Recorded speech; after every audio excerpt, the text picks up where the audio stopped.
Well, I just spent a bunch of time busting ass with the guys here, getting everything all prepped for the concrete pour.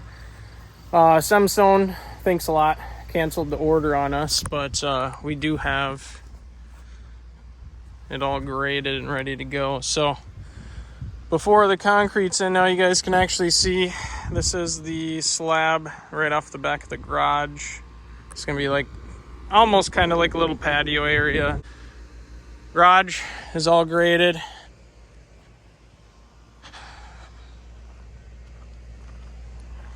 It doesn't look the best on camera, but we got all the sonal tubes in and dug out around there.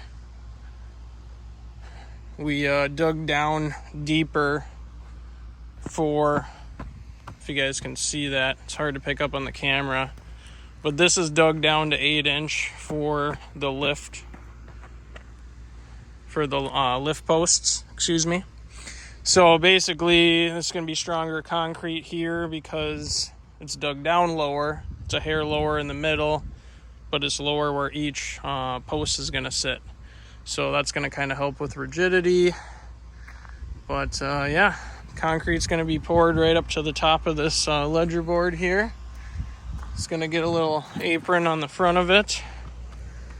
It's going to look pretty good. So, guy that came and started excavating yesterday, if you guys can see, broke some of my girthing, the girths, wall girths. So broke some of the lumber there. We'll have to fix that. Well, they're gonna have to fix that. But yeah, here we are, 2:00 in the afternoon. Concrete was supposed to show up. They were supposed to be pouring, and Semstone canceled the order. All right, guys. Concrete's being poured today. Super exciting. You guys are like, all right, show us. But for me, as someone that's spending a lot of money on the project, put a lot of time in the project, super exciting. So I want to see if this trick works, right? We're going to open the door. Ready?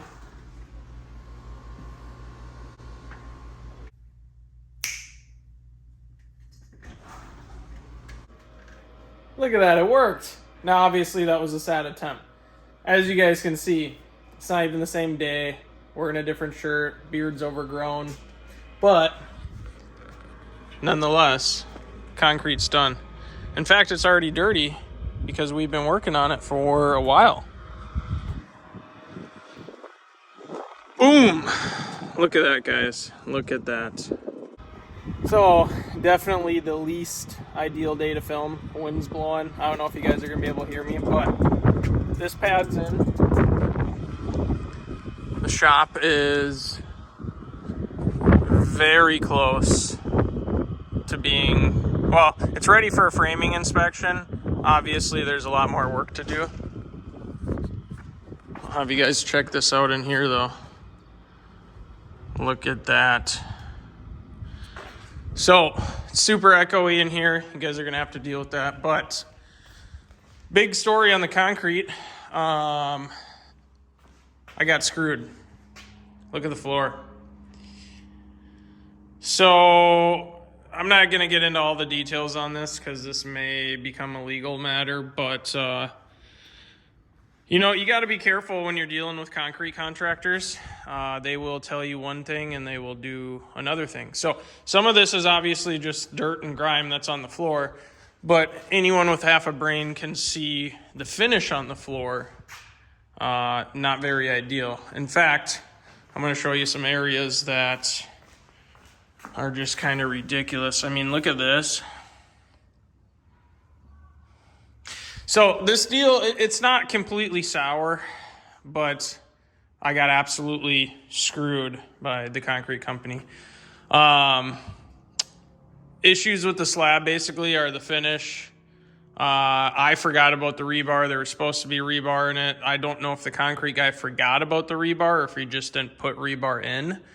But obviously, yeah, I'll take some blame for that. Like, I forgot about it. I saw them prepping the whole area. Last thing on my mind was, where's the rebar? I'm not a concrete guy. But long story short, this is built on a lot of dirt. We brought in 100 and I don't even know what they brought in. I think it was like 130, 140 tons worth of fill, because this area needed to be built way up so that obviously if you look out the path, it's level. We're not going to get water flooding into here. So they did me a solid on that. But as far as the finish of the floor, I mean, it's just, it's sad, really. So what's going to end up happening with this as a result is this whole floor is going to get ground down. I'm going to have someone come out here and grind the whole floor flat. And then we're going to put epoxy down. Well, leveler probably, and then epoxy, or maybe I'll use the epoxy to level it. One of the two. But long story short, the shop is, I mean, we're very, very close here to finishing work. So I got the windows for it sitting there. I'm going to have some nice big bay windows on this. They're sitting up 4 feet off the bottom, less likely to get damaged or wrenches flown into them. Somebody's cutting, I think next door or something like that, so I apologize if you're listening to that. But essentially there's the door. We got an 8-foot tall by 16-foot garage door. Obviously front door, window, window, window, window. And the lift is going to be just in front of where that box is. It's going to be sitting right here. It's going to be a rotary 2-post lift. We're going to do a bunch of work out of there. It's going to be pretty sweet.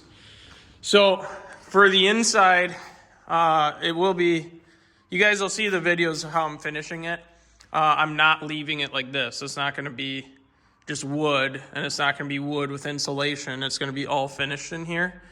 So the next big thing I need, framing inspection. They got to come look at the framing, pass that. Then at that point, I'm going to install the fascia. I got guys coming to put the roof on. The roof is supposed to match the roof that I have on the house. So I ordered all the shingles, everything for that. And then I'll show you the outside. This will be a driveway. This will go away. This little tent is going to go away. But yeah, you guys can see how high this is built up. So we got that on that side. But yeah, this turned out nice. Look at this. Needs to be cleaned up a little bit, but not too shabby. Now, something you guys didn't even see because I didn't even film. So I swapped to a 200 amp panel. We ran line down through the ground. Now I had to go 24 inch under the ground. I actually went like 26. And that was a major pain in the butt. But look what we got. We got power in here. So obviously we need to do more work there. There's going to have to be a dedicated circuit to feed the lift, the welders, stuff like that. But at least we can plug stuff in the meantime. So this area here basically is just kind of like a little patio area. I mean, it's, you know, we can do what we want with it. You can set up a table and chairs out here, whatever it may be. Now, the driveway is actually going to mate to this line here. And obviously it'll stop at the end of the door over there and it'll go towards the front of the house. So this whole area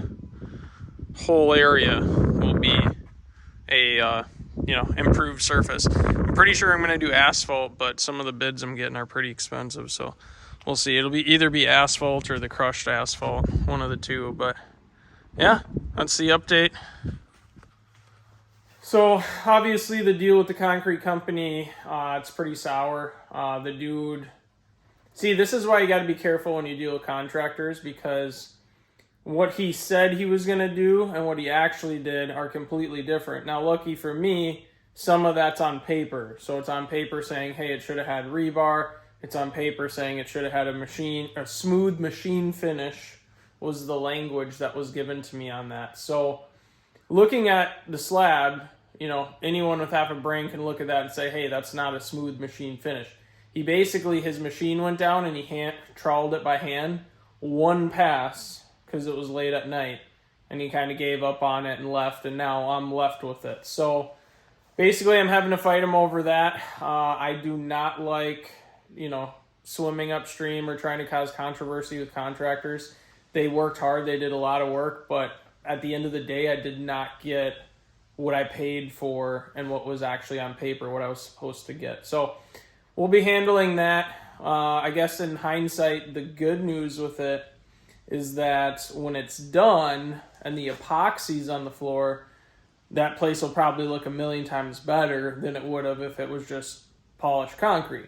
That's obviously subjective, but I'm looking at the positives instead of the negatives. We still got a lot of work to do to that shop. The finishing work is oftentimes what takes just as long, if not longer, than actually building, framing the shop up. So I'm happy with where we're at. I'll keep you guys updated. I'll keep videos coming.